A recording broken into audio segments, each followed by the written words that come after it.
قال رسول الله صلى الله عليه وسلم: من أخذ أموال الناس يريد أداءها أدى الله عنه، ومن أخذ يريد إتلافها أتلفه الله عليه، أو كما قال عليه الصلاة والسلام. رسول الله صلى الله عليه وسلم فرمای: سوچ د چانه مال والی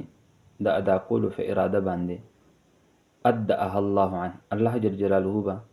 د دنه د غمال ادا کی، یعنی د تبه د ادا کولو توفیق ورکی. ومن اخذ يريد اتلافها، او سوچ د چانه مال والی په دې اراده باندې چې دی به دا هلاکی، اتلفه الله عليه، الله جل جلاله به د غمال هلاک کی. اوس د دې حدیث لاندې علما کرام او محدثین حضرات لیکي چې دا د په نیت باندې ده. که یو انسان د چانه مال والی او د اراده او د نیت دغه وي چې زه به دا مال ادا کوم، الله جل جلاله به د دې د ادا کولو توفیق ورکړي. او محدثین حضرات دونه پورې لیکي وي چې د چانه مال واغستو او نیت د اراده وه چې دا به زه ادا کوم، خو د ادا نه کړلی شو، نو په ورځ د قیامت به الله جل جلاله د ده د طرف نه دغه کس رضا کړي.